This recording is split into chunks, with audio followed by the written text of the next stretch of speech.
Mga kapatid, merong nag-video call sa akin na kaibigan ko na siya abroad. Tagal kami nag-usap, tapos sa mga pag-uusap na yun, titimplahan ko yung anak ko ng dede, biyak siya, puntahan ko siya kahit may kausap ako sa phone. Siyempre, ayoko rin babaeng phone dahil tagal namin di nag-usap. Tapos, yung asawa ko nagtatrabaho Mayroon siyang online job. May mga online meetings siya na hindi naman siya pwedeng maabala. So, there was an instance wherein uh, tumawag yung kaibigan ko, sinagot ko. Kakapaligo ko dun sa anak ko. Tapos binibihisan ko siya, bata. Tapos nagwawala siya, tapos gutom na, pero madami kasing arte yung anak ko hindi ko katulad na ako kasi pag nung bata ako, pag nagutom, dede. Okay, pasakan mo lang ako ng dede. Kahit ma-overfed ako nun, hindi ako naglulungad, hindi ako nagsusuka, basta inumin ko lahat yan. Konting iyak, kahit basa yung diaper ko, pasakan mo akong dede, dedein ko yan. Kaya matabang-mataba ako. Dede lang ako ng dede. Yan ako hindi, maraming arteng gano'n. Pabalik-baliktad, paiyak-iyak, gutom na, hindi pa dede kaagad. Ikot-ikot pa siya. Sabi ng kaibigan ko, tawag ko sa'yo, grumpy boy sabi niya. Grumpy boy. Parang marami ka laging problema. Bakit ngayon? Parang ano ka? Sabi niya, parang chill na chill ka.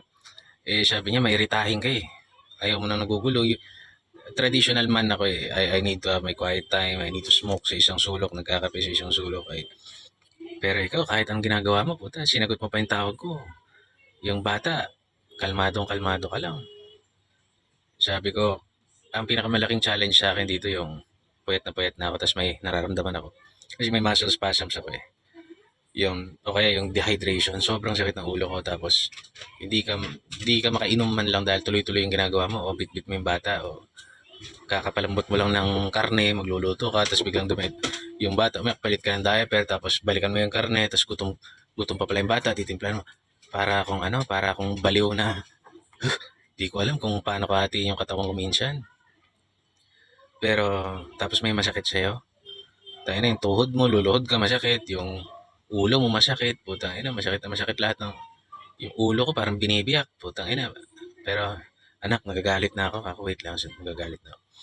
May mga slight na ganong pagkakataon nakita niya. Sabi niya, napakakalmado mo, no? Nakaka-proud. Mabuti. Hindi ko, playboy ka lang nun Putang ina. Good parent ka. You're a good parent. Sabi niya, mas maayos daw ako na parent sa kanya kasi siya daw, baby pa lang na susungitan niya na sa trabaho, ganyan. Sabi ko, hindi ko pa may konsiderang good parent ako, but I'm trying. Hindi ako good parent. I'm trying. Hindi ko sinisigawan yung anak ko kasi I'm trying to send a signal na gusto ko siya. Mahal ko siya. So lahat ng signal ng pagmamahal na pwede kong ibigay, bibigay ko. I'm not trying. I'm just trying to be a good parent. Naiirita din ako. Kaya lang sinisiksik ko sa utak ko na siya yung pinakamahalagang tao. Pinakamahalagang pangyayari sa buhay ko. At walang kahit na ano pa mang trabaho o pagkakakitaan o pera o babae o bisyo yung makakahigit sa kanya. Yun lang iniisip ko. Sinasaksa ko yun sa isip ko. And I'm trying to be... Magkakamali din ako. Hindi ko alam kung anong magiging kasalanan ko sa anak ko in the future. Baka naman malas-malasin ako, wag naman tulad ng Diyos. Tapos masungit ako or what. Kaya lang, I'm trying. Sinisiksi ko sa utak ko na baby pa to, hindi pa nakakaintindi Pangalawa, yung mga meron akong magulang So yung lessons, pinag-usapan namin ng mama ko. Yung mga pagkakamali sa amin, baka sakali hindi na namin maulit. Pangatlo, meron ng social media. Ginagamit ko yung social media. Yung resources na meron ako, ginagamit ko lang para pag-aralan paano maging magulang. Kasi wala namang template kung paano maging mabuting magulang Malalaman mo lang na mabuting magulang ka pagka matatanda na yung mga anak mo and they're good men. And they're raising their own children in a better way. Diba? Minsan kahit na sobrang mahal mo yung anak mo, hindi mo nasisigawan. Lahat ibibigay mo na, pero minsan kulang pa Pagkakulang yung pera mo, yung bata nakakaramdam pa ng kulang Hindi ka nagsikap. Nakatambay ko lang dito. Iyakap mo ako ng yakap. Hindi mo naman ako binili ng kotse. Hinahanap ng bata yung wala Bilang ko naman siya ng kotse, maghanap buhay ako para bilang ko siya nun. Hahanapin niya, wala ka, hindi ka dumating ng ganito. So, kahit anong gawin natin, there will always be makakapag-cause tayo ng masakit sa anak natin. It's just the way it is siguro. Pero sa kaya ko lang gawin, I'm trying na iparamdam sa kanya na, ay, ikaw ang everything. Ikaw. Alam ko, dinurugtungan ng Diyos yung buhay ko. Ikaw yung dahilan ba't gusto ko pa mabuhay ng matagal. Gusto kita makakita.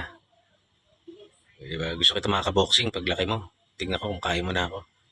O mag-basketball tayo kung kaya mo na ako. Gusto kita turuan bumaril, magmotor, ang babae. Charis. Di, wag yun. Gusto kitang turuan ng kaya kong ituro. Lahat ng kaya kong ituro sa'yo, tuturo ko. Yun ang purpose natin sa mundo siguro. Lahat na meron ako, bibigay ko sa'yo. Diba? You only dream of raising good men, good, mabubuting tao. Pero, minsan nakakalimutan lang natin yun na diba? You're setting expectations to your children, pero ang dapat na expectation lang, maging mabuting tao sila. You raise them to be good people. Yun lang naman yan. And hopefully, like ako, lalaki yung anak ko, hopefully they can defend themselves. Hopefully, malakas siya. Diba? So, I'm just learning. Magkakamali din ako. But I'm trying na hindi. Diba? Marami akong pagkukulang sa kanya. Baka pag nag-aaral na yan, nakakita yan ng kaklase niya na mayroong ganitong gamit, di ko mabili. Daramdam na yun sa akin eh. Diba? Kahit na ilang taong kong inuugasan yung puwet niyan. Diba? It's just the way it is. Ganun lang talaga siguro. God bless.